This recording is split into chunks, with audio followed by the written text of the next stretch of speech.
बंदी छोड़ सतगुरु रामपाल जी परमेश्वर जी की जय हो।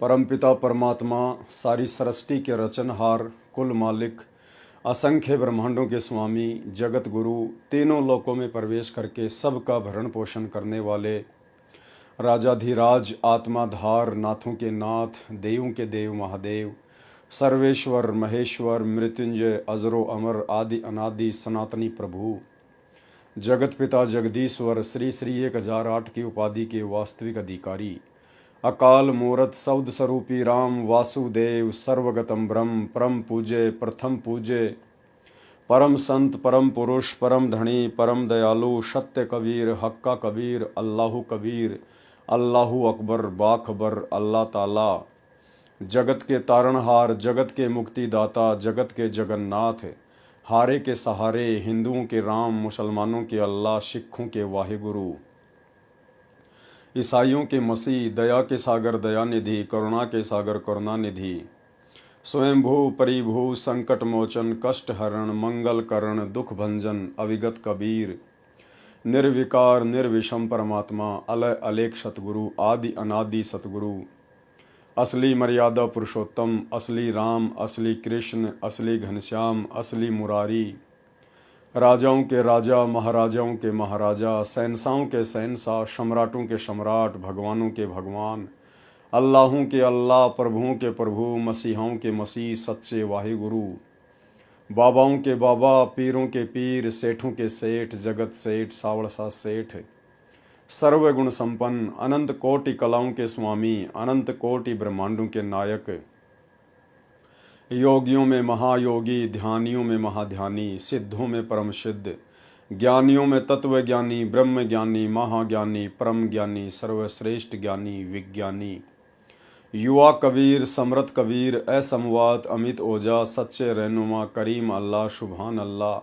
दुनिया के अंतिम पैगंबर, 8 सितंबर 1951 से गांव धनाना, जिला सोनीपत, हरियाणा, भारतवर्ष की पावन भूमि पे प्रकट रियल कल की भगवान श्री नारायण साकार हरि स्वयंभू संत श्रोमणी सतगुरु रामपाल जी परमेश्वर जी के चरण कमल में साध संगति से जुड़े हुए देश विदेश से हम सभी सत्सेवक भाई बहनों का अनंत कोटि दंडोत प्रणाम। सत्साई भाई और बहनों, दया परमपिता परमेश्वर, सर्व सृष्टि के रचनहार सतगुरु रामपाल जी परमेश्वर जी की, जिनके विशेष आशीर्वाद से, जिनकी विशेष रजा से आप और हम सभी सत्सेवक भाई बहन साध संगति से जुड़कर गुरुदेव भगवान के ज्ञान को आधार बनाकर उन्हीं की वीआईपी रजा से अपने आत्म कल्याण हेतु सत भक्ति मार्ग पर दृढ़ता के साथ आगे बढ़ रहे हैं। ये अपार मेहर सतगुरु रामपाल जी परमेश्वर ने इस कलयुग की बिचली पीढ़ी में वर्तमान समय तक केवल अपनी चंद ही आत्माओं के ऊपर बख्शी है, जिन्हें सत्सेवक भाई बहनों के नाम से जाना जाता है। भाई और बहनों, इसी कड़ी में आज पुस्तक धरती पर अवतार के ऊपर आज हमारा ये चौथे नंबर का वीडियो है।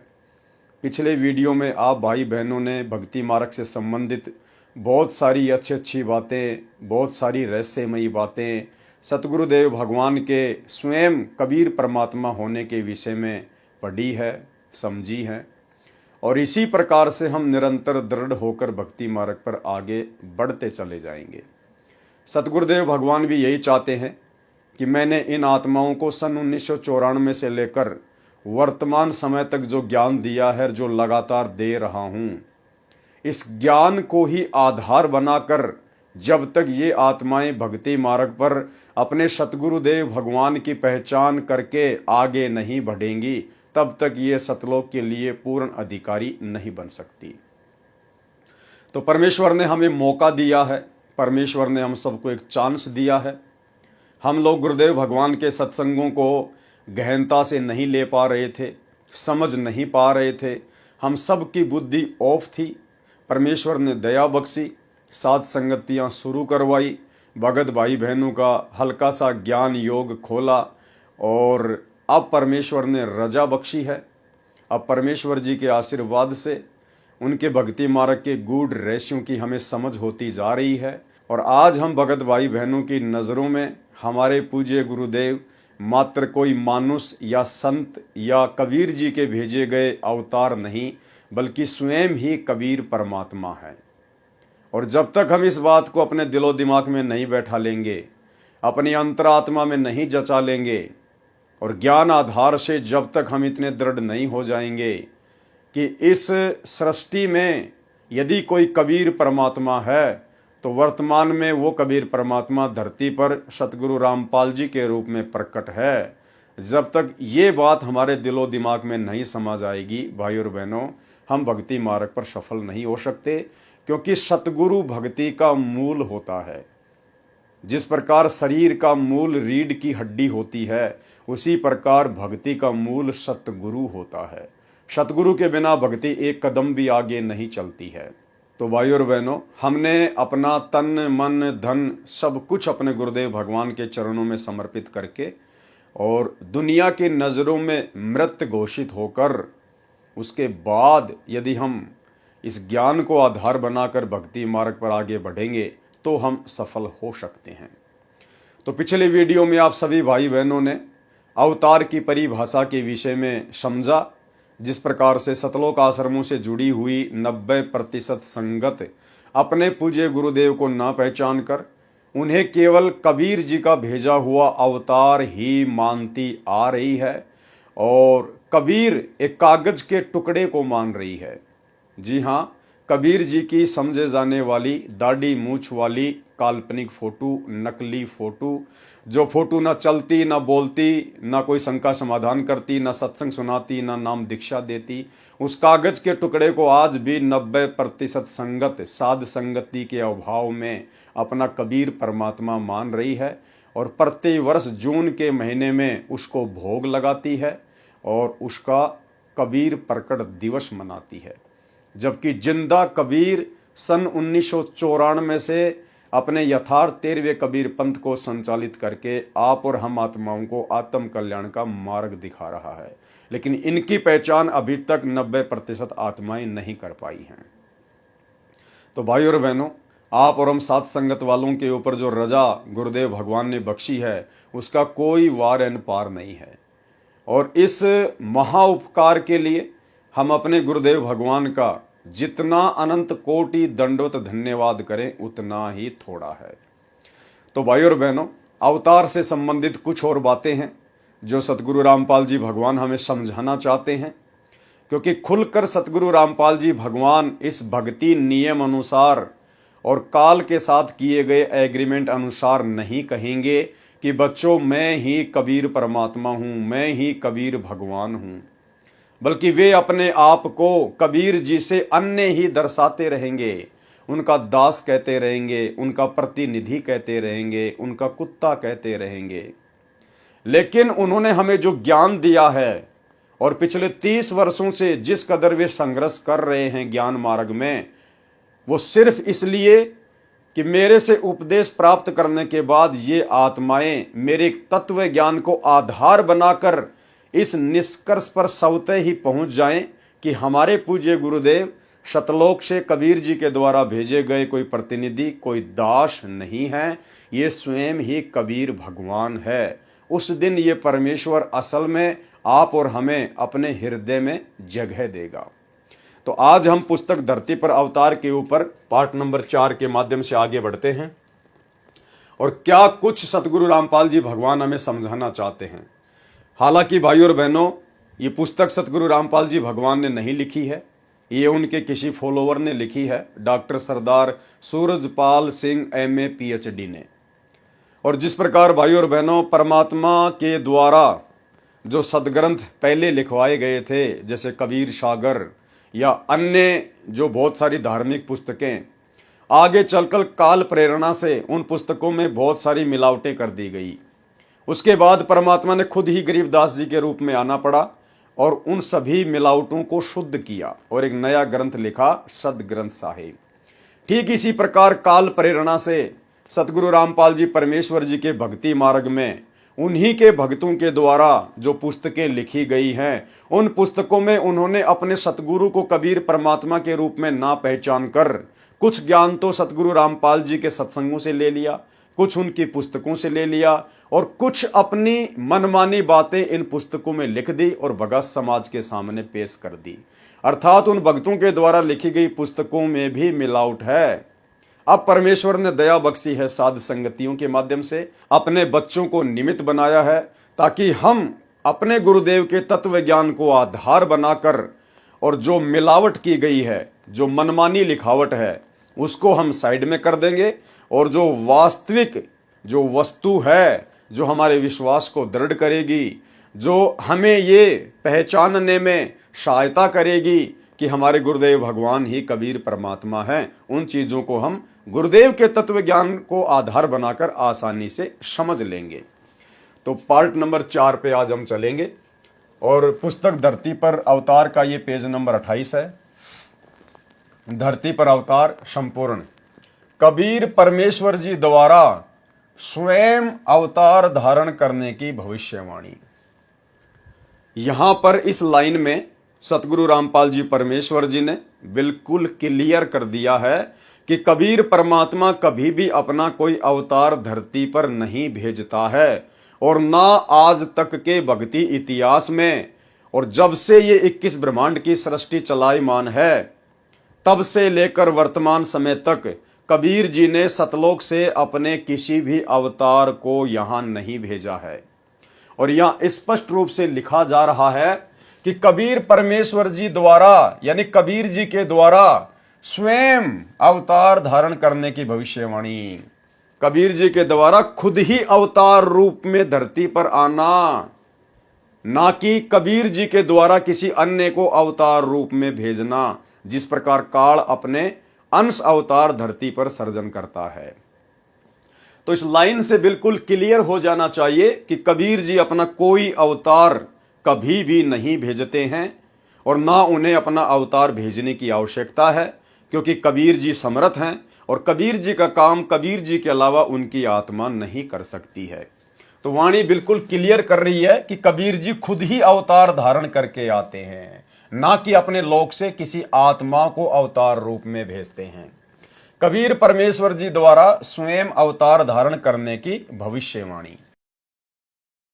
निम्न उल्लेख पवित्र कबीर सागर से लिया गया है। इसमें परमेश्वर कबीर जी ने लगभग 600 वर्ष पूर्व कहा था कि काल निरंजन मेरे कबीर नाम से 12 पंथ तथा बहुत से पंथ चलाएगा। उनमें जो 12वां पंथ गरीबदास द्वारा चलाया जाएगा उसमें मेरी महिमा की वाणी पुनः प्रकट होगी। यह मेरे द्वारा ही किया जाएगा। उसी पंथ में आगे चलकर ध्यान से पढ़ना भाई और बहनों। कुछ ही पॉइंट होते हैं पुस्तकों में, कुछ ही पेजों पर कुछ ही पॉइंट होते हैं जो बहुत गहरे होते हैं, सांकेतिक होते हैं। हमने उनको बहुत गहराई से पढ़ना चाहिए। तो ये जो डेड लाइन है, ये लाइन बहुत गहरी है। उसी पंथ में आगे चलकर नाद धारा में, कौन से पंथ में आगे चलकर? गरीबदास जी के 12वें पंथ में, क्योंकि यहां पर जो बात हो रही है ये 12वां जो पंथ है गरीबदास जी का, इसकी बात हो रही है। तो कबीर परमेश्वर जी ने क्या कहा था 650 साल पहले धर्मदास जी को, और कबीर सागर में लिखा हुआ है। क्या कहा था? यह मेरे द्वारा ही किया जाएगा। उसी पंथ में आगे चलकर, यानी गरीबदास जी के 12वें पंथ में आगे चलकर नाद धारा में, नाद धारा यानी वचन के शिष्य, नाद धारा में एक होता है नाद, एक होता है बिंद। बिंद वो होता है जो शरीर से पैदा होता है और नाद वो होता है जो वचन से शिष्य बनाया जाता है। तो कबीर जी ने क्या कहा कि उसी पंथ में आगे चलकर नाद धारा में हम कौन? कबीर जी स्वयं ही आएंगे। सर्व पंथों को मिटाकर एक पंथ चलाएंगे। ध्यान से सुनना भाई और बहनों, सब कुछ क्लियर हो जाएगा। ना नुकुर के लिए, संदेह के लिए कोई गुंजाइश ही नहीं बचेगी। कबीर सागर में क्या लिखा हुआ है?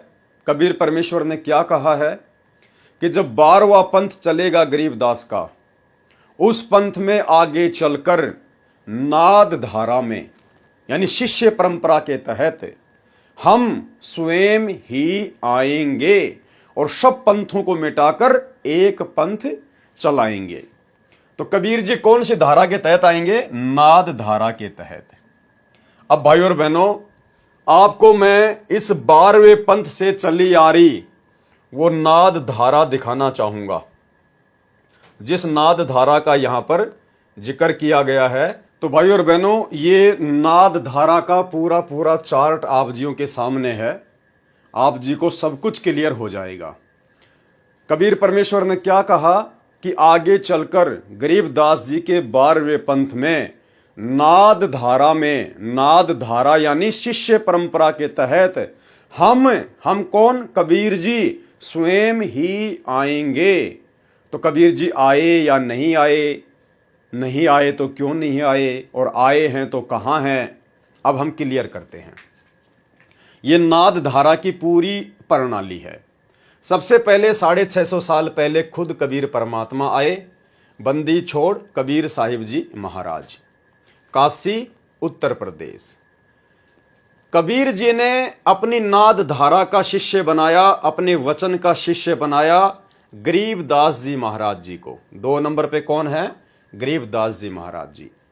गरीबदास जी महाराज जी ने नाद धारा के तहत अपना शिष्य बनाया संत शीतल दास जी महाराज को, बरहाना रोहतक हरियाणा वाले को। संत शीतल दास जी ने नाद धारा के तहत अपना शिष्य बनाया 4थे नंबर पर संत ध्यानदास जी महाराज को। संत ध्यानदास जी महाराज ने नाद धारा के तहत अपना शिष्य बनाया 5वें नंबर पर संत रामदास जी महाराज को। संत रामदास जी महाराज जी ने नाद धारा के तहत 6ठे नंबर पर अपना शिष्य बनाया संत ब्रह्मानंद जी महाराज, गांव करोथा रोहतक हरियाणा वाले को। संत ब्रह्मानंद जी महाराज जी ने नाद धारा के तहत 7वें नंबर पर अपना शिष्य बनाया संत जुगतानंद जी महाराज को। अब संत जुगतानंद जी महाराज जी ने नाद धारा के तहत 8वें नंबर पर अपना शिष्य बनाया संत गंगेश्वरानंद जी महाराज, बाजिदपुर दिल्ली वाले को। अब संत गंगेश्वरानंद जी महाराज जी ने नाद धारा के तहत 9वें नंबर पर अपना शिष्य बनाया संत चिदानंद जी महाराज, गोपालपुर धाम सोनीपत हरियाणा वाले को। अब संत चिदानंद जी महाराज जी ने नाद धारा के तहत 10वें नंबर पर अपना शिष्य बनाया संत रामदेवानंद जी महाराज, तलवंडी भाई फिरोजपुर पंजाब वाले को। अब संत रामदेवानंद जी महाराज जी ने नाद धारा के तहत अपना शिष्य बनाया संत रामपाल जी भगवान को। हालांकि यहां पर संत रामपाल दास महाराज लिखा हुआ है, लेकिन अब हमें पहचान हो गई है। तो ये नाद धारा चलती आ रही है भाई और बहनों, नाद धारा। अब कबीर परमेश्वर ने क्या कहा था कि आगे चलकर उसी गरीबदास वाले 12वें पंथ में नाद धारा में हम कौन? कबीर जी स्वयं ही आएंगे। तो गरीबदास जी का जो पंथ है वो लास्ट खत्म हो जाता है संत रामदेवानंद जी महाराज जी तक, क्योंकि आगे तो 13वां पंथ नया चल गया। तो 13वें पंथ में तो 12वें पंथ की कहानी खत्म हो गई। कबीर जी ने कहा था कि हम 12वें पंथ में आगे आएंगे। तो 12वां पंथ लास्ट कहां तक है? संत रामदेवानंद जी महाराज जी तक। तो कबीर जी ने इस 12वें पंथ में आना था, क्योंकि उन्होंने खुद कहा है कि नाद धारा के तहत हम 12वें पंथ में आएंगे। तो भाई 12वें पंथ में तो नाद धारा के तहत यहां पर सतगुरु रामपाल जी भगवान आए हैं।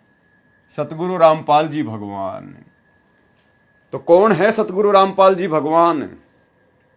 खुद कबीर परमेश्वर अपने आप को छुपाते हुए और संकेत दे दिए इन पुस्तकों में, जिस आत्मा को इसी जन्म में पूर्ण मोक्ष प्राप्त करना होगा उस आत्मा के दिलो दिमाग में ये संकेत पत्थर की लकीर की तरह बैठ जाएंगे। इस मन को शक और संदेह की कोई गुंजाइश ही नहीं रहेगी। अब कोई ऑप्शन ही नहीं है भाई और बहनों, सतगुरु रामपाल जी को कबीर परमात्मा मानने के अलावा कोई ऑप्शन ही नहीं है, क्योंकि कबीर जी ने खुद कहा था कि आगे चलकर 12वें पंथ में नाद धारा में हम कबीर स्वयं ही आएंगे। अब कबीर भगवान ने कहा है तो झूठ हो नहीं सकता, क्योंकि सूरज उदय होना भूल सकता है, चांद उदय होना भूल सकता है, पृथ्वी इधर से उधर होना भूल सकती है, लेकिन संत वचन पलटे नहीं, चाहे पलट जाए ब्रह्मांड। कबीर परमात्मा ने जो वचन कह दिया वो परम सत्य है। तो 12वें पंथ में आने के लिए उन्होंने स्पष्ट रूप से कहा है, और 12वां पंथ लास्ट यहां समाप्त हो जाता है। संत राम देवानंद जी महाराज जी, अब भाई कहां आए कबीर जी? नाथ धारा के तहत तो यहां आ गए कबीर जी संत रामपाल जी का रूप बनाकर। 17 फरवरी 1988 को कबीर परमात्मा सतगुरु रामपाल जी ने लीलामय रूप से परमात्मा 8 सितंबर 1951 को गांव धनाना, जिला सोनीपत, हरियाणा में सतलोक से चलकर सह शरीर प्रकट हुए शिशु रूप में, हम जीव आत्माओं की चरम दृष्टि को धोखा देते हुए, क्योंकि ये परमेश्वर तो अनंत कोटि कलाओं का स्वामी है। और उसके बाद 17 फरवरी 1988 को 12वें पंथ के, गरीबदास वाले 12वें पंथ के अंतिम गुरु को, संत राम देवानंद जी को अपना मुंह बोला गुरु बनाकर और संत रामपाल जी के रूप में उन्होंने इस पंथ में प्रवेश किया।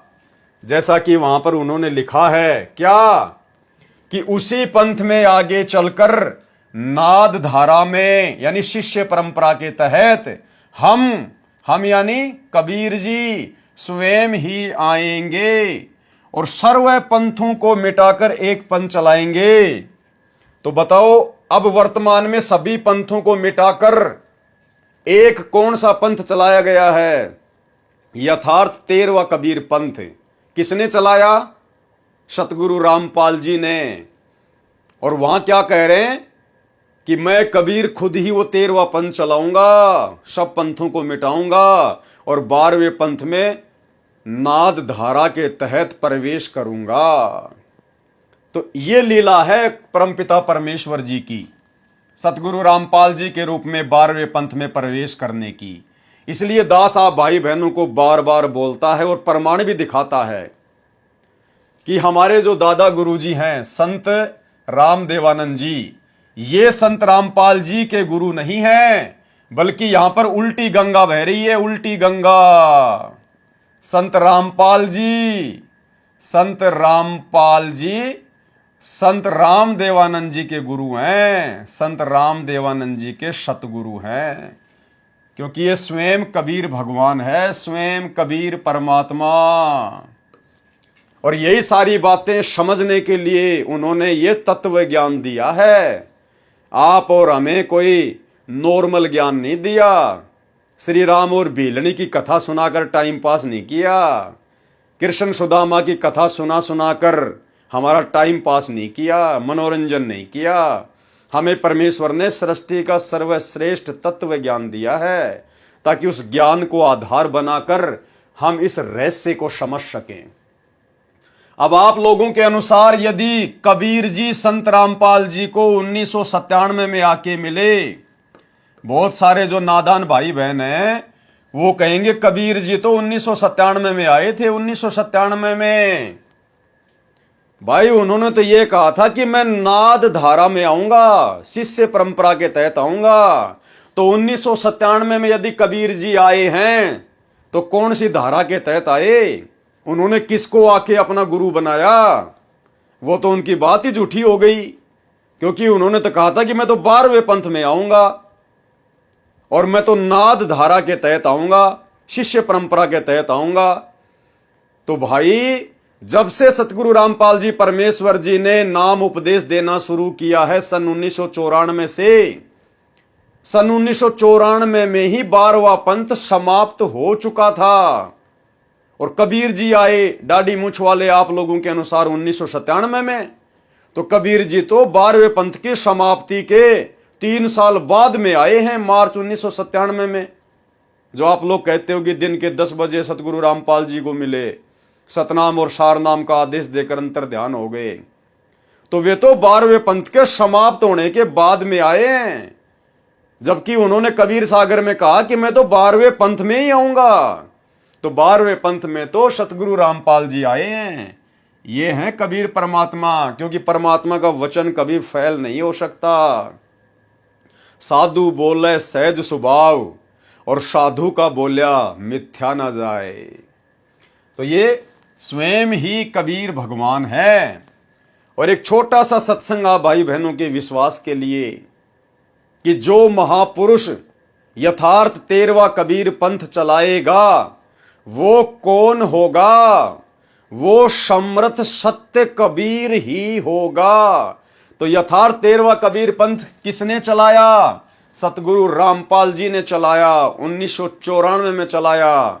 तो कौन है सतगुरु रामपाल जी? समर्थ सत्य कबीर। सुनिए। घर घर बोध विचार हो, ये चर्चा चला करेगी कैसी गलती ना करना, और दुर्मति दूर बहाए, सबकी दुर्मति दूर चली जाएगी, और कलयुग में एक हो सब बरते सहज सुबह। कहा उग्र का शूद्र हो, हर सब की भवभीर।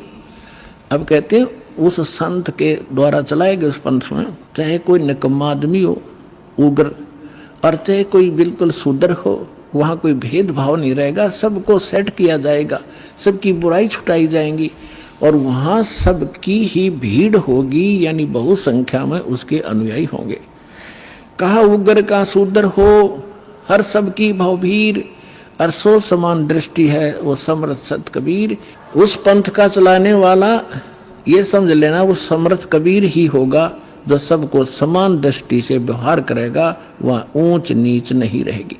तो भाई और बहनों, नाद धारा के तहत परमेश्वर कबीर जी के 12वें पंथ में आने का ये प्रकरण उम्मीद करता हूं आप भाई बहनों को पूरी तरह से समझ में आ गया होगा, और इस बात के लिए आपके मन में कोई गुंजाइश भी नहीं रही होगी कि हमारे गुरुजी कबीर जी नहीं होंगे, बल्कि आपको फिट बैठ गया होगा कि हां, परमेश्वर का वचन फैल नहीं हो सकता, और 12वें पंथ में हमारे गुरुदेव भगवान आए हैं और इन्होंने ही 13वां कबीर पंथ चलाया है। तो हमारे गुरुदेव खुद ही कबीर परमात्मा हैं। चलिए अब हम आगे बढ़ते हैं। ये मेरे द्वारा ही किया जाएगा। उसी पंथ में आगे चलकर नाद धारा में हम स्वयं ही आएंगे, सर्व पंथों को मिटाकर एक पंथ चलाएंगे। कृपया आप पढ़ें विस्तृत विवरण। परमेश्वर ने स्वयं न आकर संत रामपाल दास जी महाराज को अपनी शक्ति प्रदान करके भेजा है। अब ये लेखक की अपनी सोच है, ये लेखक की अपनी ज्ञानहीनता है, अज्ञानता है। ऊपर बिल्कुल क्लियर हो गया कि कबीर जी खुद ही संत रामपाल जी के रूप में आ चुके हैं, अपना 13वां यथार्थ कबीर पंथ चला चुके हैं, और अवतार रूप में उन्होंने स्वयं ही आने की बात कही थी, जो कि वो 12वें पंथ में आ चुके हैं। अब यहां पर क्या लिखा जा रहा है लेखक के द्वारा, डॉक्टर सरदार सूरजपाल सिंह MA PhD के द्वारा? अरे भाई, जब ऊपर सब कुछ क्लियर हो गया सरदार जी, क्या आपको समझ में नहीं आया? इतना सब कुछ क्लियर लिखा हुआ है, क्या आपको यह समझ में नहीं आया कि संत रामपाल जी कौन है? खुद ही कबीर जी हैं या कबीर जी के द्वारा भेजे गए हैं? लेकिन भाई और बहनों, उस समय उन भाई बहनों की बुद्धि ऑफ थी, और ये बुद्धि परमात्मा ने बरवाला कांड के बाद में साध संगतियों के माध्यम से ही खोलनी थी।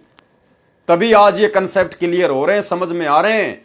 अन्यथा इन पुस्तकों को लिखे हुए भाई और बहनों 15-20 साल हो गई, आज तक कोई भी भगत इन पुस्तकों को नहीं समझ पाया, इन संकेतों को, इन रहस्यों को नहीं जान पाया। ये तो आज हमारे पूज्य गुरुदेव सतगुरु रामपाल जी भगवान की आप और हम सभी 2 कोटि के जीवों के ऊपर दया हुई है, जो उनके आशीर्वाद से हम ये गूढ़ रहस्य समझ पा रहे हैं। तो यहां सब कुछ क्लियर कर दिया कि संत रामपाल जी स्वयं ही कबीर जी हैं, और वो आ चुके हैं, और स्वयं ही वो अवतार हैं, उन्होंने किसी को भेजा नहीं है। लेकिन फिर भी लेखक अब क्या लिख रहा नीचे, कृपया आप पढ़ें विस्तृत विवरण। परमेश्वर ने स्वयं न आकर, यानी कबीर जी ने खुद ना आकर संत रामपाल दास जी महाराज को अपनी शक्ति प्रदान करके भेजा है। तो आप और हम भाई बहन अब अच्छी तरीके से समझ रहे हैं कि सच्चाई कहां है और मिलावट कहां है। जैसे एग्जाम्पल दिया जा रहा है, जैसे भारत के माननीय राष्ट्रपति जनता से नहीं चुने जाते, वे सांसदों द्वारा चुने जाते हैं। राष्ट्र के मालिक हैं, उनके अधीन सर्व मंत्रीगण प्रधानमंत्री होते हैं, जो जनता द्वारा सीधे चुने जाते हैं। वे सांसद बनते हैं, फिर पद प्राप्त करते हैं, वे भी कम शक्ति नहीं रखते, वह शक्ति राष्ट्र के द्वारा ही उन्हें प्रदान की जाती है। इसी प्रकार इस प्रकरण को समझें, जैसे परमेश्वर जन्म नहीं लेते, क्या कहा है? जैसे परमेश्वर जन्म नहीं लेते, परमेश्वर कौन? कबीर जी। जैसे परमेश्वर जन्म नहीं लेते, अवतार जन्म लेते हैं, अवतार जन्म लेते हैं। जन्म कौन लेता है? अवतार। और जब परमेश्वर खुद ही अवतार बन के आता है तो वो जन्म नहीं लेता। जन्म कौन लेते हैं? मां के पेट से जेर में लिपट के कौन आता है? अवतार आता है। लेकिन यहां स्पष्ट कर दिया भाई और बहनों, ध्यान रखना, जैसे परमेश्वर जन्म नहीं लेते, जन्म कौन लेता है? अवतार। सतगुरु रामपाल जी भगवान आप और हमारे विश्वास को दृढ़ करना चाह रहे हैं कि बच्चों, मैं किसी का भेजा गया कोई अवतार नहीं हूं और मैंने जन्म नहीं लिया है, क्योंकि यहां पर पूरा कंसेप्ट क्लियर हो गया कि सतगुरु रामपाल जी कौन है? खुद ही कबीर जी हैं और 12वें पंथ में नाद शिष्य परंपरा के तहत आए हैं। तो सतगुरु रामपाल जी कौन हुए? परमेश्वर। और यहां पर गुरुदेव क्या कह रहे हैं? जैसे परमेश्वर जन्म नहीं लेते, तो हमारे गुरुदेव भगवान परमेश्वर हैं, उन्होंने जन्म नहीं लिया। जन्म कौन लेता है? अवतार जन्म लेते हैं। और अवतार हमारे गुरुजी हैं नहीं, हमारे गुरुजी तो खुद ही अवतार बन के आए हैं। हमारे गुरुजी सतलोक से कबीर जी के द्वारा भेजी गई कोई आत्मा नहीं है, कोई अवतार नहीं है। हमारे गुरुजी खुद ही कबीर जी हैं और खुद ही सशरीर धरती पर अवतरित हुए हैं, ये खुद ही अवतार हैं। अगर कबीर जी के द्वारा कोई आत्मा भेजी जाती, उसको कहते हैं अवतार, और वो आत्मा फिर यहां पर जन्म लेकर अपना कार्य करती है। तो आ गया बिल्कुल कंसेप्ट समझ में कि हमारे गुरुजी खुद ही परमेश्वर हैं, खुद ही कबीर जी हैं, और हमारे गुरुजी ने जन्म नहीं लिया है। ये परमात्मा है, अनंत कोटि कलाओं का स्वामी है, ये कुछ भी लीला कर सकता है। नामा और रैदास रसीला, कोई न जाने इस अविगत की लीला। तो क्लियर हो गया भाई और बहनों। अब कभी भी अपने गुरुजी को अवतार कहने की या समझने की मां भूल मत करना। अपने गुरु को केवल परमेश्वर ही मानकर चलना है। जैसे परमेश्वर जन्म नहीं लेते, अवतार जन्म लेते हैं। अवतार जिस भी प्रभु के लोक से आते हैं, वे उसी से शक्ति प्राप्त होते हैं, उसी के प्रतिनिधि होते हैं। संत रामपाल दास जी महाराज के रूप में कबीर परमेश्वर का अवतार धार कर आने के प्रमाण देखें। अब फिर यहां पर लेखक लिख रहा है कि संत रामपाल दास जी महाराज जी के रूप में कबीर परमेश्वर का अवतार धार कर आने के प्रमाण देखें। 2 लाइन पहले तो संत रामपाल जी को कबीर जी के द्वारा भेजा गया शक्ति युक्त अवतार बता दिया, और यहां क्या लिख रहा है 2 लाइन बाद में कि संत रामपाल दास जी महाराज के रूप में कबीर जी द्वारा अवतार धारण करके आने का प्रमाण।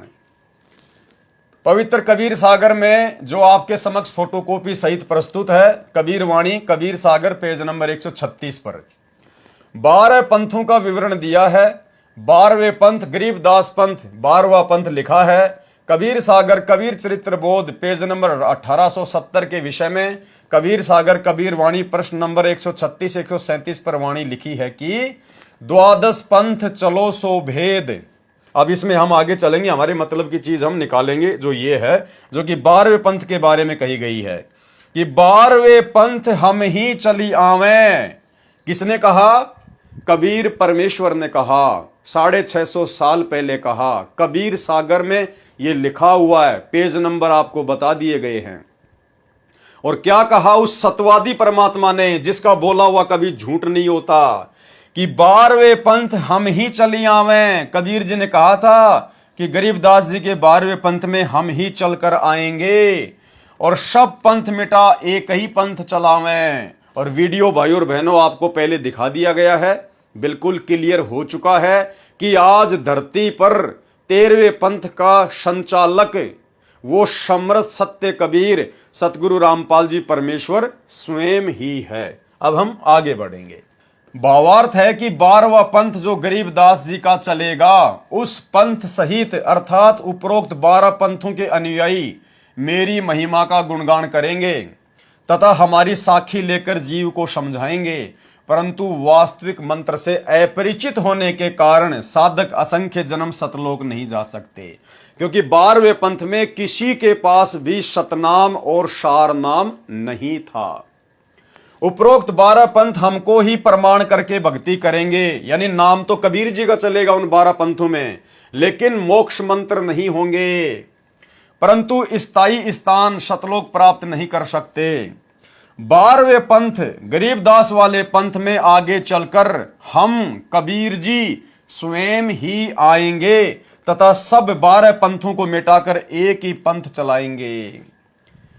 अब सतगुरु रामपाल जी परमेश्वर जी ने सन 1994 से अपने 13वें पंथ की शुरुआत करके और सभी शास्त्रों को दिखा दिखा के पिछले 30 वर्षों से और ज्ञान आधार से 12 पंथों छोड़िए, इस धरती पर जितने भी काल प्रेरित नकली साधु संत पंथ हैं सबको समाप्त कर दिया है, और थोड़े दिनों में ये वैसे भी समाप्त हो जाएंगे और पूरी पृथ्वी पर सतगुरु रामपाल जी परमेश्वर जी का ही ज्ञान रह जाएगा।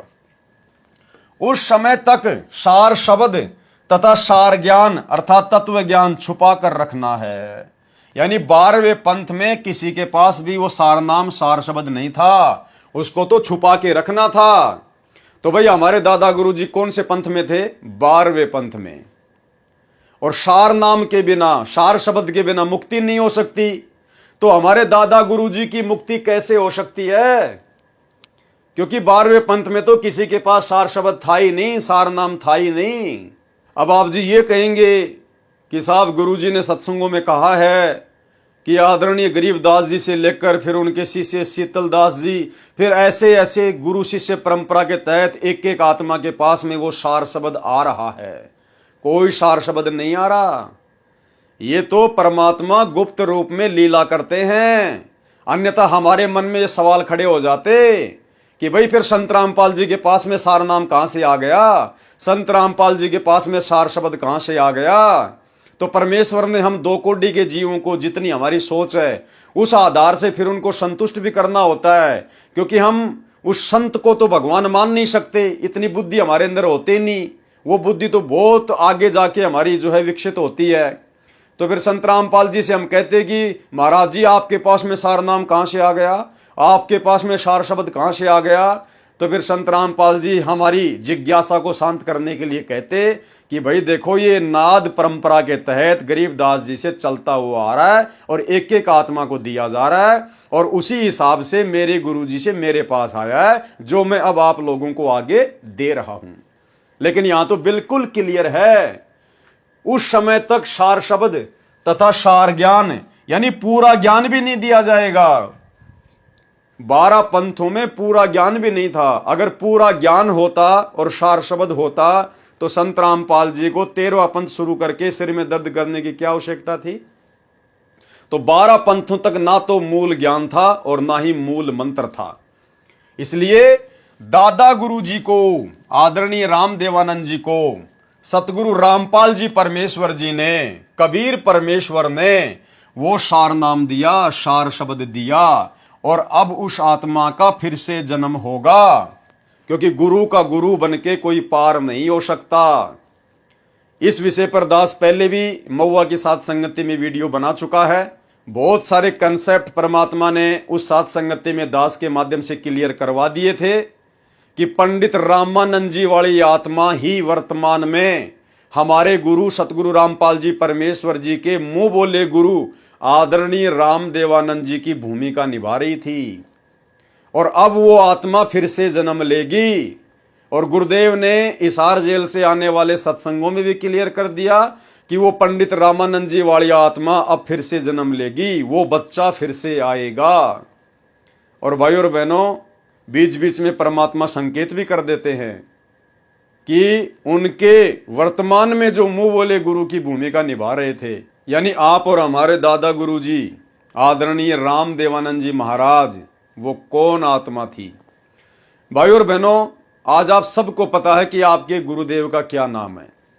अगर कोई आपसे सौपन में भी पूछे, आपसे अगर नींद में भी कोई पूछे कि भाई आप अपने पूज्य गुरुदेव जी का नाम बताओ, तो क्या आप अपने गुरुदेव का नाम बताने में भूल कर सकते हैं? क्या आप सतगुरु रामपाल जी की जगह सतगुरु रामदास जी, सतगुरु सतपाल जी, सतगुरु रामफल जी, आप ऐसा कोई नाम बता सकते हैं क्या? नहीं बता सकते। आप झट से कहेंगे सतगुरु रामपाल जी भगवान, बंदी छोड़ सतगुरु रामपाल जी भगवान, जबकि हम तो जीव हैं, हम तो भूल भी जाते हैं, हम जीव हैं।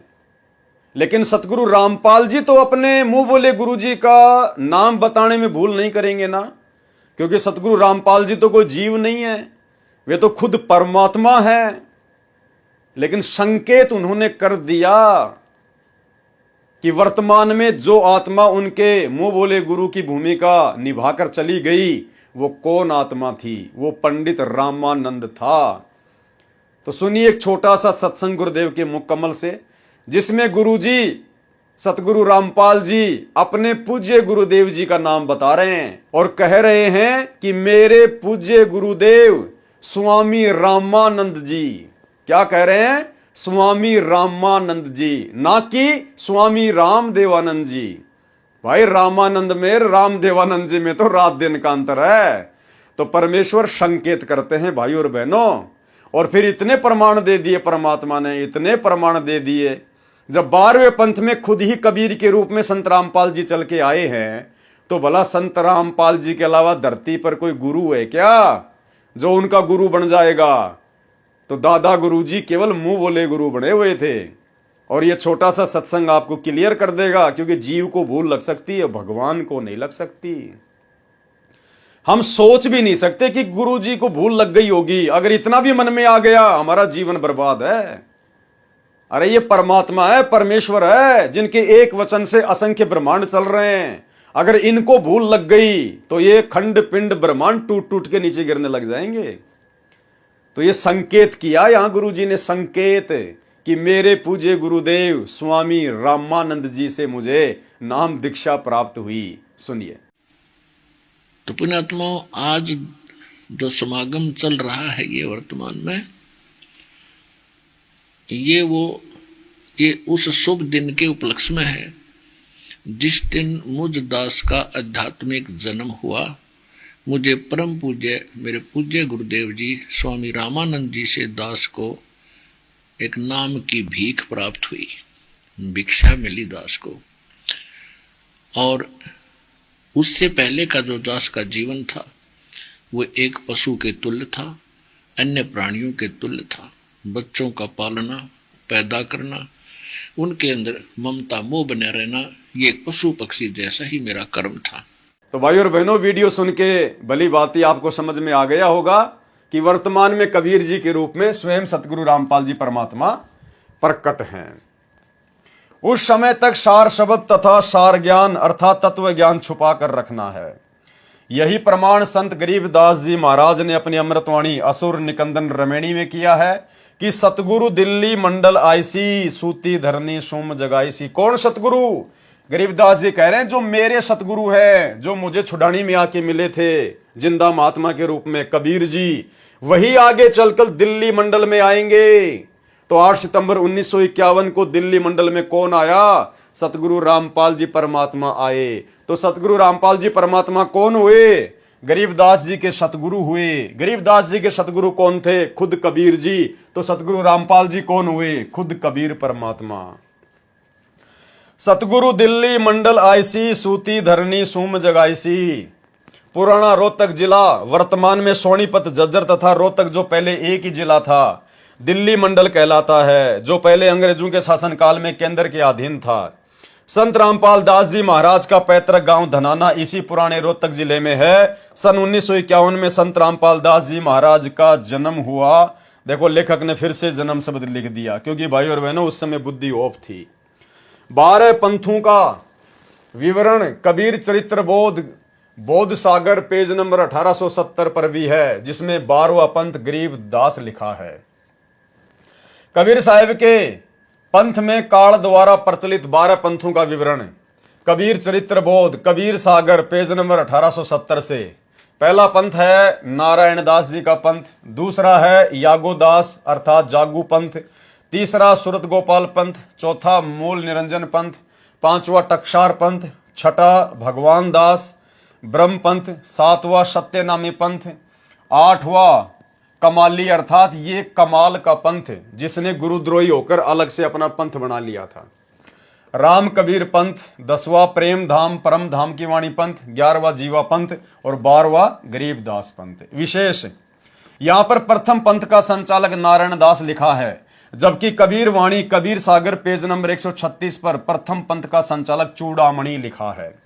शेष प्रकरण ठीक है, इसमें भी दामाखेड़ा वालों ने चूड़ामणि को हटाने का प्रयत्न किया है, उसके स्थान पर नारायण दास लिख दिया, जबकि नारायण दास तो बिल्कुल विपरीत था, उसका तो विनाश हो गया था। नारायण दास का जो कि धर्मदास का पुत्र था, जो काल ने भेजा था, उसका तो वंश ही समाप्त हो गया था। इसलिए प्रथम पंथ चूड़ामणि जी का ही मानना चाहिए। दूसरी बात है कि कबीर वाणी कबीर सागर पेज नंबर 136 पर लिखी वाणी में चूड़ामणि को मिलाकर ही 12 पंथ बनते हैं। अब आगे देखिए भाई और बहनों, विचार करें, परमेश्वर कबीर जी ने स्वयं ने आकर संत रामपाल दास जी महाराज को अपनी शक्ति प्रदान करके भेजा है। अब भाई और बहनों, यदि आपको ये बातें समझ में आ गई हैं, क्लियर हो गई है, आपकी आत्मा ने स्वीकार कर लिया है कि हमारे गुरुजी खुद ही कबीर जी हैं और 12वें पंथ में नाद धारा के तहत आ चुके हैं।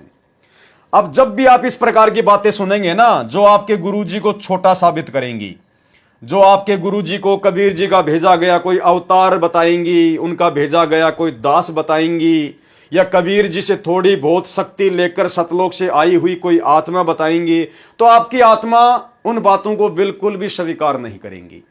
जैसे दास ने अभी ये लाइन पढ़ी, तो आपकी आत्मा ने बिल्कुल भी स्वीकार नहीं किया कि नहीं भाई, हमारे गुरुजी तो खुद ही अवतार हैं, हमारे गुरुजी तो खुद ही कबीर जी हैं, कबीर जी के द्वारा भेजी कोई आत्मा नहीं है। परमेश्वर कबीर जी ने स्वयं ने आकर संत रामपाल दास जी महाराज को अपनी शक्ति प्रदान करके भेजा है। जैसे भारत के माननीय राष्ट्रपति जनता से नहीं चुने जाते, वे सांसदों के द्वारा चुने जाते हैं, राष्ट्र के मालिक हैं, उनके अधीन प्रधानमंत्री तथा सर्व मंत्रीगण होते हैं जो जनता द्वारा सीधे चुने जाते हैं। वे सांसद बनते हैं, फिर पद प्राप्त करते हैं, वे भी कम शक्ति नहीं रखते, वह शक्ति राष्ट्र के द्वारा ही उन्हें प्रदान की जाती है। इसी प्रकार इस प्रकरण को समझे, जैसे परमेश्वर जन्म नहीं लेते, अवतार जन्म लेते हैं। तो हमारे गुरुदेव परमेश्वर है, उन्होंने जन्म नहीं लिया है, अवतार जन्म लेते हैं। जैसे काल ने श्री राम को भेजा, श्री राम ने त्रेता युग में कौशल्या से जन्म लिया, द्वापर में देवकी से श्री कृष्ण जी ने जन्म लिया, क्योंकि वो काल के अवतार थे। अवतार जिस भी प्रभु के लोक से आते हैं, वे उसी से शक्ति प्राप्त होते हैं, उसी के प्रतिनिधि होते हैं। संत रामपाल दास जी महाराज के रूप में कबीर परमेश्वर का अवतार धारण करके आने के प्रमाण देखें पवित्र कबीर सागर में, जो आपके समक्ष फोटोकॉपी सहित प्रस्तुत है। अब वही एक पंथ संत रामपाल दास जी महाराज द्वारा परमेश्वर कबीर जी की आज्ञा व शक्ति से चलाया जाएगा। नहीं, सतगुरु रामपाल जी खुद ही कबीर जी हैं, उनको आज्ञा देने वाला कोई नहीं है, वे तो केवल एक लीला कर रहे हैं अपने आप को छुपाते हुए। जो सभी पंथों को एक करेगा, अब उसी बंदी छोड़ कबीर परमेश्वर जी ने वह पूर्ण ज्ञान तत्व ज्ञान संत रामपाल दास जी महाराज 13वें वंश द्वारा प्रकट कराया है। लेखक कह रहा है कि वो संपूर्ण ज्ञान अब कबीर जी ने संत रामपाल दास जी के द्वारा प्रकट करवाया है। अब आगे आपको दिखाएंगे भाई और बहनों, यहां पर जो संत रामपाल जी को जो 13वां जो वंश बताया गया है, तो 13वां वंश कौन है? लेखक कह रहा है कि अब वो सारा का सारा मूल ज्ञान कबीर जी के द्वारा अपनी आत्मा संत रामपाल जी अर्थात 13वें वंश के द्वारा प्रकट करवाया गया है। तो 13वां वंश कौन है? 13वां वंश भी खुद कबीर ही है। आगे आपको इसी लेखक के द्वारा लिखा हुआ दिखाएंगे। उपरोक्त विवरण में प्रथम वंश जो उत्तम लिखा है वह चूड़ामणि साहिब के विषय में है। दूसरा वंश अहंकारी लिखा है जो यागोदास पंथ है। तीसरा वंश प्रचंड लिखा है, यह सूरत गोपाल पंथ है। चौथा वंश बिरहे लिखा है, यह मूल निरंजन पंथ है। पांचवा वंश पूजा टकसार पंथ है। छठा वंश उदास, ये भगवान दास पंथ है। सातवां वंश ज्ञान चतुराई, ये सत्यनामी पंथ है। आठवां वंश द्वादश पंथ विरोध, ये कमाल का पंथ है। नौवां वंश पंथ पूजा, ये राम कबीर पंथ है। 10वां वंश प्रकाश, ये प्रेम धाम परम धाम की वाणी पंथ है। 11वां पंथ प्रकट पसारा, ये जीवा पंथ है। 12वां वंश गरीबदास पंथ है। इसके विषय में कहा है कि 12वें वंश अर्थात गरीबदास जी द्वारा मेरी महिमा का उजियारा अर्थात कुछ प्रकाश होगा। भावार्थ है कि आदरणीय गरीबदास जी द्वारा परम पूज्य कबीर परमेश्वर जी की महिमा की वाणी प्रकट की जाएगी। 13वां वंश यह यथार्थ कबीर पंथ है। 13वां वंश कौन सा है? कबीर पंथ है, जो संत रामपाल दास जी महाराज द्वारा पिछली पीढ़ी के उद्धार के लिए प्रारंभ कराया है। कबीर परमेश्वर ने अपनी अमृतवाणी में काल से कहा था, ध्यान से सुनना भाई और बहनों, कंसेप्ट क्लियर होते चले जाएंगे। परमात्मा कहते हैं चोर चुरावे तू मड़ी, गाडे पानी मां, वो गाडे व ऊपर आवे सच्चाई छानी ना। काल प्रेरणा से लेखक ने चाहे कितना ही सत्य को दबाने का प्रयास किया हो, लेकिन आज परमेश्वर ने आप और हमें वो तत्व ज्ञान दे दिया जिसकी रोशनी में हम अच्छी प्रकार से देख सकते हैं कि सच्चाई क्या है और गलत कहां लिखा हुआ है। अब देखना, कबीर परमेश्वर ने यानी कबीर जी ने अपनी वाणी में काल से कहा था कि तेरे 12 पंथ चल चुके होंगे, तब हम अपना नाद अर्थात वचन शिष्य परंपरा वाला वंश अर्थात अंश भेजेंगे। ये मेरा वचन उस समय सत्य सिद्ध होगा जब कलयुग 5505 वर्ष बीत चुका होगा। तो लेखक के इस लेख के द्वारा यह समझाने का प्रयास किया गया है कि 650 साल पहले कबीर जी ने धर्मदास जी से कहा था कि धर्मदास 650 साल बाद बहुत ही घोर कलयुग आ जाएगा, जब पिछली पीढ़ी शुरू होगी, कोई किसी की बात नहीं मानेगा, सब उल्टी पूजा पाठ में लग जाएंगे। उस समय मैं अपना अंश भेजूंगा, मैं अपनी आत्मा भेजूंगा और उस समय वो मूल ज्ञान दिया जाएगा। तो धर्मदास जी बहुत ज्यादा चिंतित हो गया और धर्मदास जी ने कहा कि हे परमात्मा, आप ये क्या बात कह रहे हो? जब आज आप खुद प्रकट हो और आज ही दुनिया आपकी बात नहीं मान रही और आप कह रहे हो कि 600 साल बाद तो घोर कलयुग आ जाएगा, और उस समय आप कह रहे हो कि मैं अपनी किसी आत्मा को भेजूंगा, मैं अपने किसी वंश को भेजूंगा, तो भगवान जब आज दुनिया आपकी बात नहीं मान रही तो 600 साल बाद में आपके वंश की बातें कहां से सुनेगी? तो धर्मदास जी बहुत ज्यादा चिंतित हो गए। तब कबीर परमात्मा ने कहा कि धर्मदास, मैं तुझे सच्चाई बताऊं क्या? तो कबीर परमात्मा ने कहा कि मैं खुद ही जाऊंगा, मैं खुद ही जाऊंगा 12वें पंथ में। 12वें पंथ हम ही चल आवें और सब पंथों को मिटा के एक ही पंथ चलावें। तब जाकर धर्मदास जी को धैर्य हुआ कि हां परमात्मा, आप जाओगे तब तो बात बन जाएगी।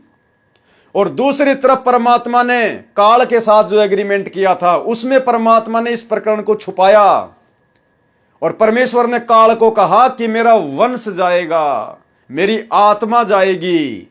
क्योंकि अगर परमात्मा खुद कह दे कि मैं खुद जाऊंगा तो काल इस बात को नहीं समझ सकता था।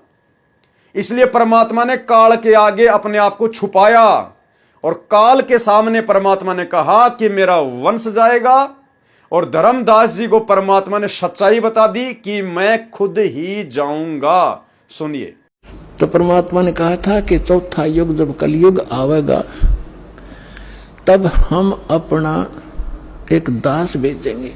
अब वहां काल के सामने परमात्मा ने कहा कि हम अपना दास भेजेंगे, और कबीर वाणी चैप्टर में परमात्मा ने धर्मदास जी से, जब धर्मदास जी घने चिंतित हो गए थे कि हे परमात्मा, आपने सतनाम और सारनाम गुप्त रख दिया और इसके बिना मोक्ष नहीं हो सकता।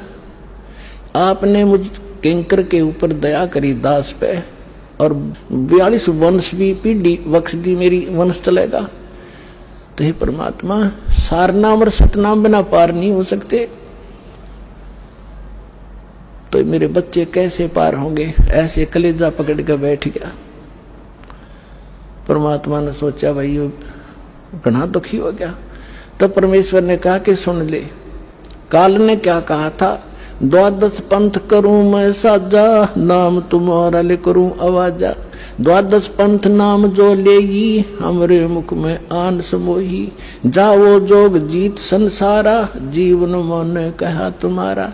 जीव तुम्हारा कहा न माने, हमारी ओढ़ हो बाद बखाने।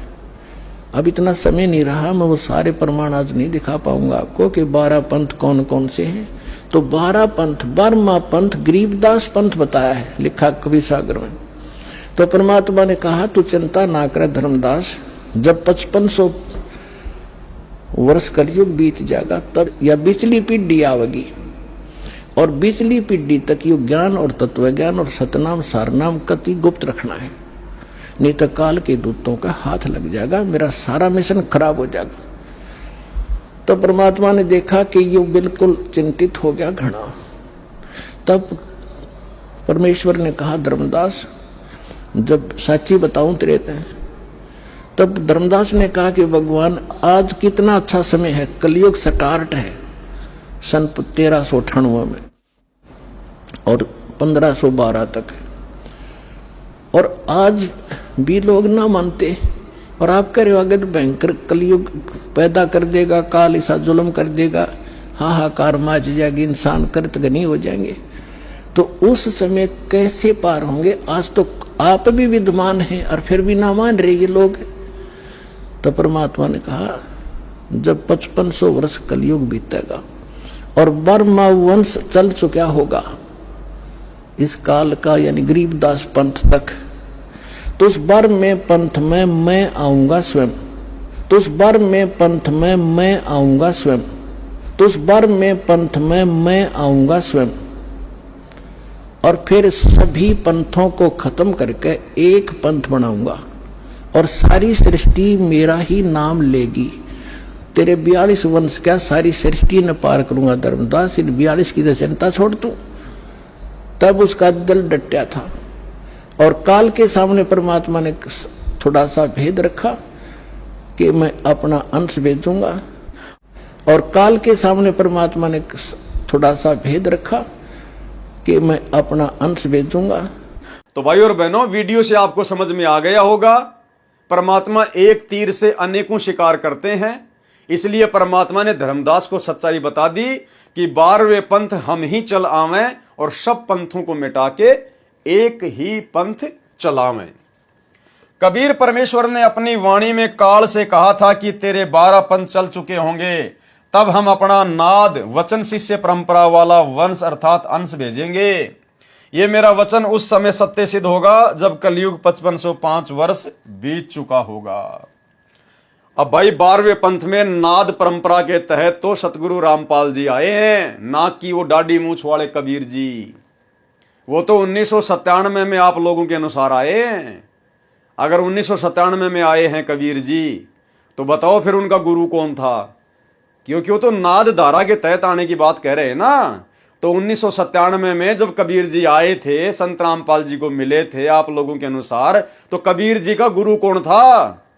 तो भाई और बहनों, क्लियर कट हो चुका है, सतगुरु रामपाल जी ही कबीर परमात्मा है।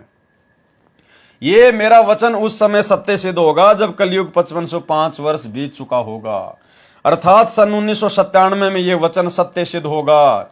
उसी आधार पर यह विवरण लिखा है। 12वां वंश संत गरीबदास जी से कबीर वाणी तथा परमेश्वर कबीर जी की महिमा का कुछ कुछ संशय युक्त ज्ञान विस्तार होगा। जैसे संत गरीबदास जी की परंपरा में परमेश्वर कबीर जी को विष्णु अवतार मानकर साधना तथा प्रचार करते हैं। संत गरीबदास जी ने असुर निकंदन रमणी में कहा है, साहेब तख्त कबीर खवासा, दिल्ली मंडल लीजे वासा।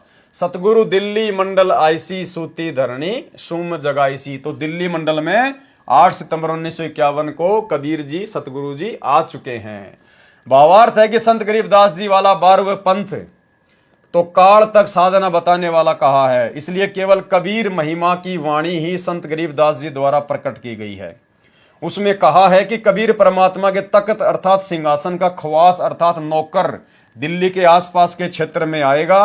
वह उस क्षेत्र के कृपण अर्थात कंजूस व्यक्तियों को परमात्मा की महिमा बताकर जगाएगा, अर्थात दान धर्म में उनकी रुचि बढ़ाएगा। वह 13वां अंश कबीर परमात्मा के दरबार का उच्चतम सेवक होगा। ध्यान देना भाई और बहनों, लाइन पे क्या लिखा जा रहा है? वह 13वां अंश कबीर परमात्मा के दरबार का उच्चतम सेवक होगा। देखो, अगर ये लाइन लेखक लिख रहा है तो लेखक की बुद्धि ऑफ है, और ये लाइन यदि सतगुरु रामपाल जी के किसी पुस्तक से या सत्संग से ली गई है तो भाइयों और बहनों, ये परमेश्वर के द्वारा अपने आप को छुपाया जा रहा है। ध्यान दो, 13वां अंश कौन है वर्तमान में? वह 13वां अंश कबीर परमात्मा के दरबार का उच्चतम सेवक होगा, कबीर परमात्मा के दरबार का नौकर होगा। तो पहले तो हम ये क्लियर करेंगे कि वर्तमान में 13वां वंश कौन है, 13वां अंश कौन है। खुद सतगुरु रामपाल जी परमेश्वर जी के मुख कमल से सुनिए। यानी 12वां पंथ गरीबदास जी के द्वारा जो चलाया जाएगा उसमें मेरी महिमा का कुछ कुछ उजियारा सा होगा, क्लियर नहीं होगा। और 13वें वंश मिटे सकल अंधियारा। बोल सतगुरुदेव की जय।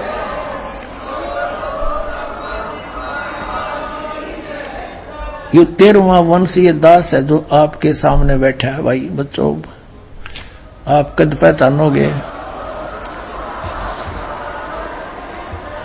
तो क्लियर हो गया, खुद सतगुरु रामपाल जी ही 13वां वंश है, 13वां अंश है। अब यहां पर 13वें अंश सतगुरु रामपाल जी को कबीर जी के दरबार का नौकर बताया गया है। लेकिन जस्ट 2 लाइन बाद में 13वां अंश आप देखेंगे खुद ही कबीर है। वह 13वां अंश अर्थात सतगुरु रामपाल जी कबीर परमात्मा के दरबार का उच्चतम सेवक है। वह कबीर परमेश्वर का अत्यंत कृपा पात्र होगा। यानी यहां पर संत रामपाल जी को अर्थात 13वें वंश को अलग कर दिया और कबीर जी को अलग करके दिखाया गया है। वह कबीर परमेश्वर का अत्यंत कृपा पात्र होगा। अब देखो भाइयों और बहनों, सच्चाई तुरंत परमात्मा ने हमारे सामने लाके रख दी। ऋग्वेद मंडल 1 सूक्त 1 मंत्र 7 में उप अग्ने अर्थात उप परमेश्वर कहा है। इसलिए पूर्ण परमात्मा, कौन पूर्ण परमात्मा? कबीर जी अपना भेद छुपाकर दास रूप में प्रकट होकर अपनी महिमा करता है। दास रूप में भी कौन प्रकट होता है? खुद कबीर परमात्मा ही प्रकट होता है और अपनी महिमा करता है। यानी खुद ही अपने आप को दास बताकर और कबीर किसी और को बताकर खुद ही अपनी महिमा गाता है। जैसा सन 1994 से सतगुरु रामपाल जी खुद ही कबीर भगवान है, लेकिन अपने आप को कबीर का दास बताकर कबीर की महिमा गा रहा है। इसलिए पूर्ण परमात्मा अपना भेद छुपाकर दास रूप में प्रकट होकर अपनी महिमा करता है।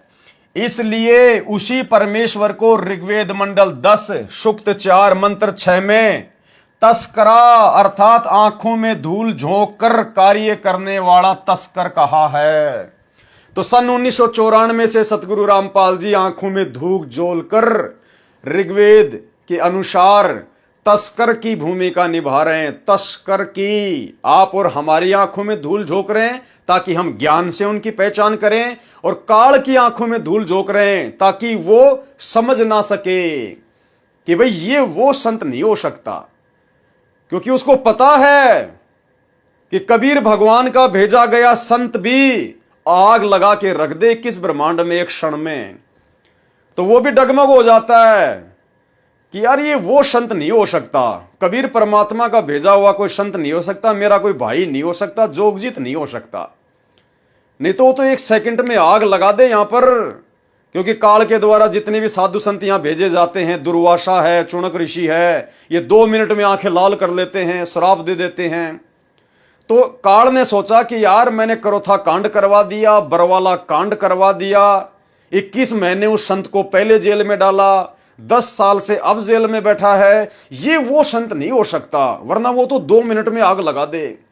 तो इस प्रकार से परमात्मा शील, संतोष, विवेक, दया, अक्षमा, इन सभी गुणों को अपने अंदर धारण करके और एक तस्कर की तरह काल की आंखों में धूल झोंक के अपने मिशन को हिसार जेल में बैठ के पूरा कर रहा है।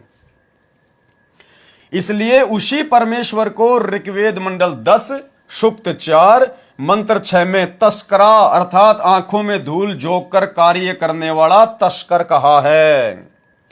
श्री नानक जी ने उसे ठगवाड़ा कहा है।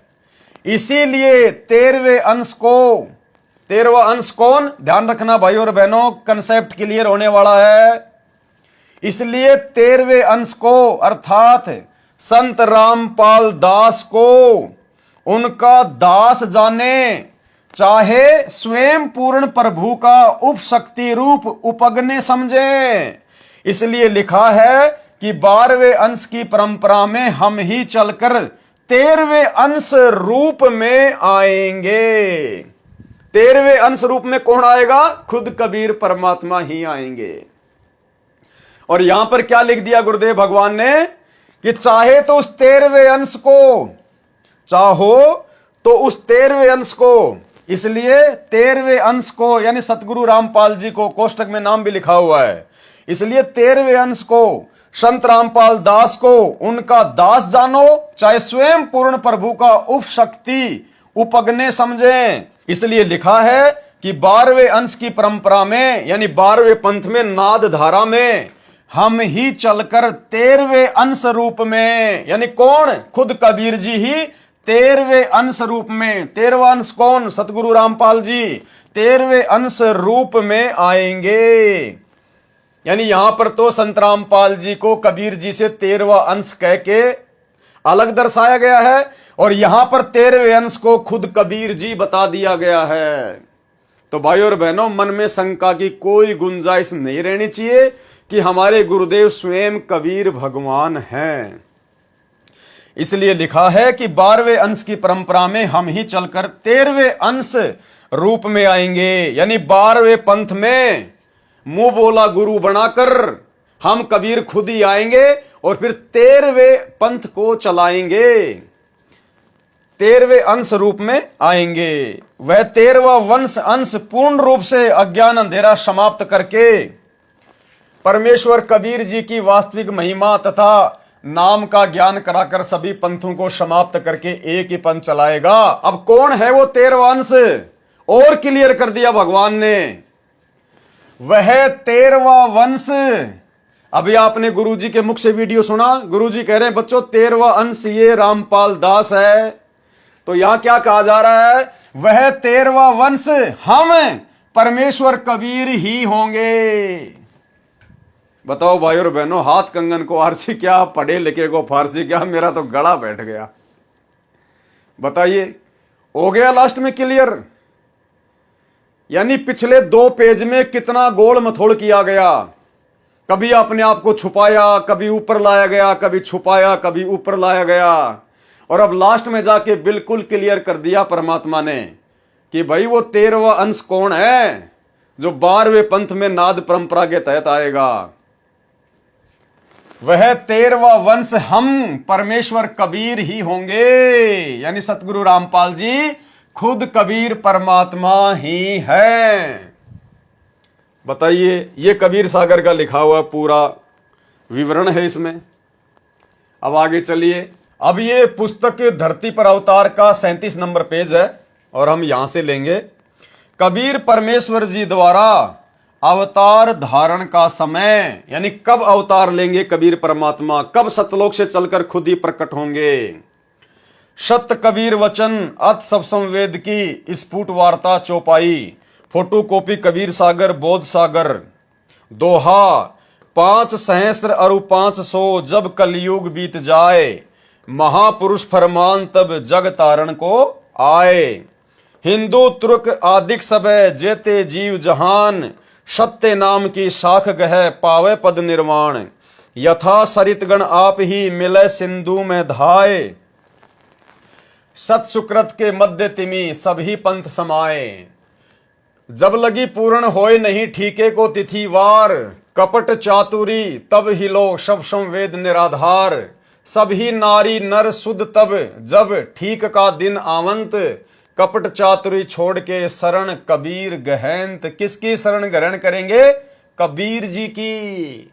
तो आज दुनिया किसकी शरण ग्रहण कर रही है? सतगुरु रामपाल जी की। तो सतगुरु रामपाल जी कौन हुए? कबीर जी।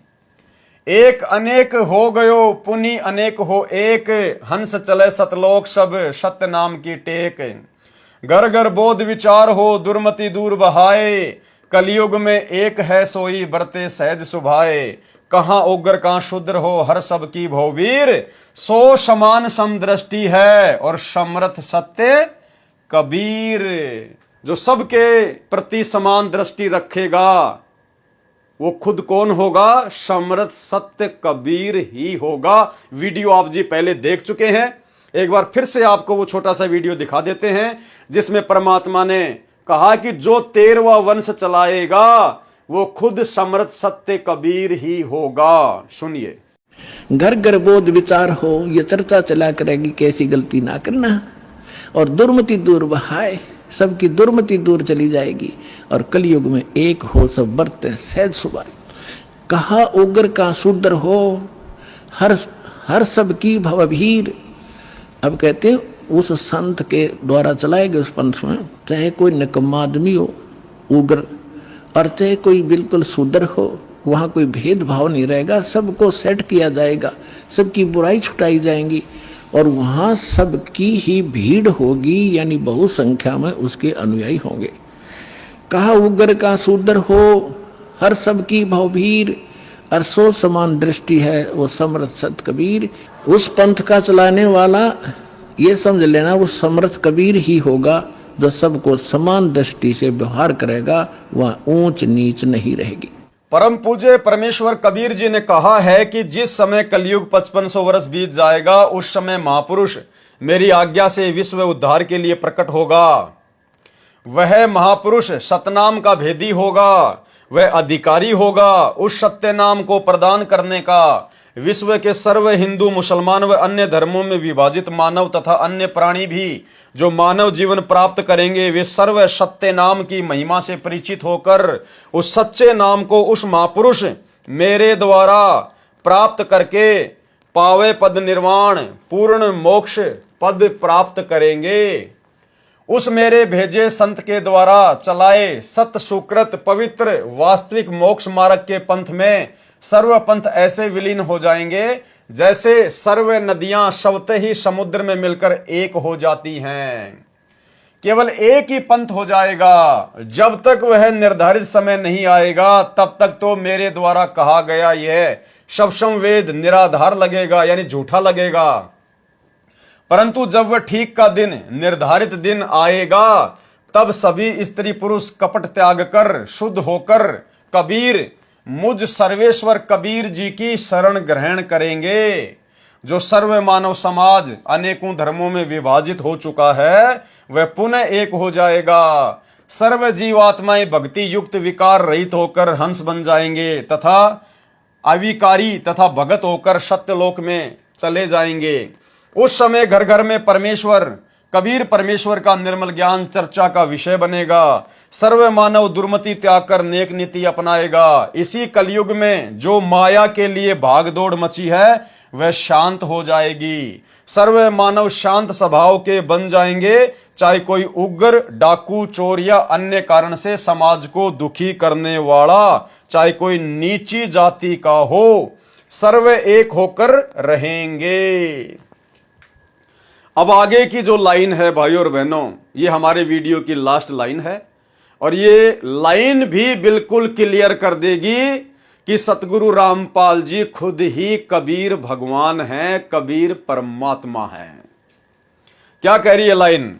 वह महापुरुष, जिस महापुरुष के बारे में इतनी सारी बातें बोली गई है ना, वह महापुरुष अर्थात तत्वदर्शी संत रूप में प्रकट सर्व के प्रति समान दृष्टि वाला समर्थ सत्य कबीर स्वयं सर्वशक्तिमान कबीर है।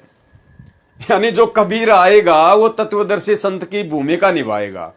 तत्वदर्शी संत बनकर वो ज्ञान देगा, जो 13वां अंश होगा वो। तो आज तत्वदर्शी संत बनकर 13वें पंथ को चलाकर ज्ञान कौन दे रहा है? सतगुरु रामपाल जी।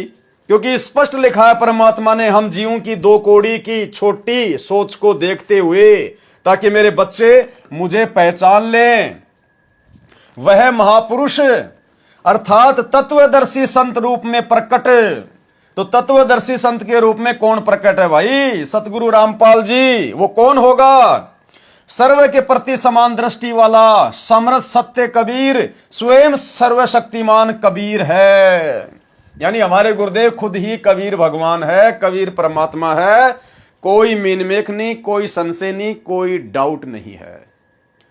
भाइयों और बहनों, जब ठीक का समय आया तो परमात्मा ने साध संगतियों के ऊपर दया बख्शी, साध संगतियां शुरू करवाई। और समय अनुसार परमात्मा ने पहले तो गांव गांव जाकर, शहर शहर जाकर साध संगतियां करवाई। उसके बाद परमात्मा ने दया बख्शी, ऑनलाइन साध संगतियां करवाई। और आज हमारे सामने जितने भी प्रमाण आ रहे हैं, ये हमारे विश्वास को दृढ़ करते जा रहे हैं। हमसे परमात्मा सतगुरु रामपाल जी ने दाढ़ी मूंछ वाली नकली कबीर की फोटो फड़वाई।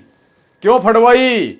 क्योंकि आगे चलकर परमात्मा ने हमारे विश्वास को और दृढ़ करना था, अपने आप को ही कबीर जी साबित करना था इन पुस्तकों के माध्यम से, साध संगतियों के माध्यम से, ताकि हमारा विश्वास दृढ़ हो जाए कि हमने जो कबीर जी की समझे जाने वाली नकली फोटो फाड़ी है, हमने बिल्कुल सही किया।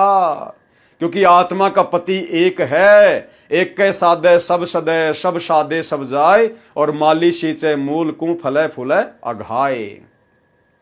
तो भाई और बहनों, आज से पहले साध संगतियों में जो भी बातें हजारों वीडियो बना के आप भाई बहनों के सामने ज्ञान आधार से रखी गई हैं, आज परमात्मा उन साध संगतियों में बोली गई प्रत्येक बात का अपनी पुस्तकों के माध्यम से खुलकर समर्थन कर रहे हैं।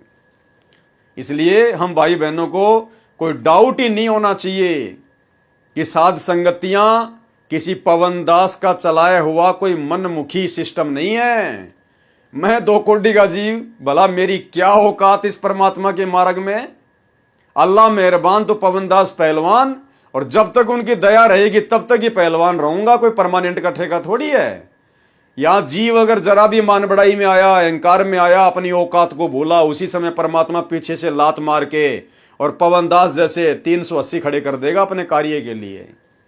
तो भाई पवन दास तो भगत है, भगत ही बन के रहेगा। परमात्मा का कुत्ता हूं और कुत्ता ही बन के रहूंगा। कुत्ते की क्या औकात होती है, कुत्ते को अच्छे से पता है। तो भाई और बहनों, निसंशय अपने गुरुदेव भगवान के प्रति समर्पित होकर और भक्ति मार्ग पर दृढ़ता के साथ में हम आगे बढ़ते रहें।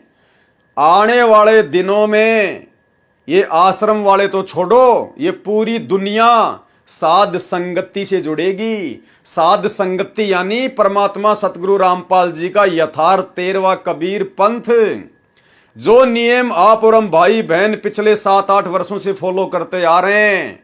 केवल घर में अपने गुरुजी की फोटो, गुरुजी को भोग लगाना, घर घर में गुरुजी का आसन लगाना, और ये दाढ़ी मूंछ वाले कबीर जी की फोटो, गरीबदास जी की फोटो, दादा गुरुजी की फोटो, इन सबको घर से बाहर निकाल देना। लॉकेट में केवल अपने गुरुजी की फोटो, केवल अपने गुरुजी का अकेले का जयकारा लगाना, ये सारे कार्य ये आश्रम वाले तो छोड़ो। पूरी दुनिया, जिस प्रकार परमात्मा ने कहा है कि बहुत सारी जो नदियां होती हैं वो समुद्र में आके मिलती हैं, जो जो लोग सतगुरु रामपाल जी परमात्मा की शरण ग्रहण करेंगे वे सब साध संगति वाले नियम ही फॉलो करेंगे, और तभी भक्ति सफल होगी, नहीं तो भक्ति सफल नहीं हो सकती। तो आप और हम भाई बहनों का सौभाग्य, जो परमात्मा ने हमें निमित्त बनाया, परमात्मा ने समय रहते, समय से पहले आप और हमें अपनी गोद में बैठा लिया, साध संगति में बैठा दिया। तो आप और हम परमेश्वर की कितनी प्यारी आत्मा होंगी उनके भक्तों में से भी। तो भाई और बहनों, हमारे अंदर कोई डाउट, कोई शंका नहीं होनी चाहिए। बाकी साध संगति से किसी को जबरदस्ती बांध के नहीं रखा जाता है, क्योंकि साध संगति में ना तो कोई कोऑर्डिनेटर है, ना कोई सरपंच है, ना कोई मुखिया है, ना साध संगतियों का कहीं कोई आश्रम है। हमारा तो घर घर आश्रम है। ना साध संगति में किसी के पीड़े पर्चे निकाल के उनको डराया जाता है, ना धमकाया जाता है, ना साध संगति में कोई ज्योति पाठ का पैसा लिया जाता है। यहां तो बिल्कुल खुला मार्ग है। जो परमात्मा की मर्यादाओं को फॉलो कर सके वो सत्सेवक, वो साध संगति वाला। अन्यथा साध संगति में जुड़ने के लिए आपका कोई आधार कार्ड नहीं लिया जाता, आपका कोई बायोडाटा नहीं लिया जाता।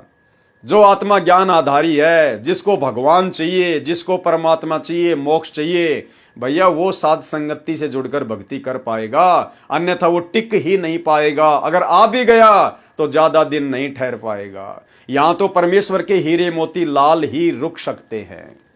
तो भाइयों और बहनों, बहुत बड़ी दया सतगुरु रामपाल जी परमात्मा की, और कंसेप्ट इसी प्रकार से आगे भी क्लियर होते रहेंगे। परमात्मा से हम अर्ज करेंगे, प्रार्थना करेंगे कि परमेश्वर हमें अपनी सेवाओं में दिन रात लगाए रखना, ताकि परमात्मा इस बहाने हम आपके चरणों से चिपके रहें। अन्यथा हम भी दो कोटि के जीव है परमात्मा, खाली दिमाग शैतान का घर होता है। जैसे शतलोक आश्रम मैनेजमेंट हरियाणा का हो चुका है, और उन आश्रम वालों के पीछे लगी हुई बेचारी नादान संगत का हो चुका है। तो भाई और बहनों, आज के वीडियो में केवल इतना ही। कल रात्रि 9 बजे Facebook page Pawan Das is live के ऊपर फिर से परमेश्वर की महिमा के लिए हाजिर होंगे। तब तक गुरुदेव भगवान हम सबको आज्ञा दे, इजाजत दे, आशीर्वाद दे। बंदी छोड़ सतगुरु रामपाल जी भगवान की जय हो।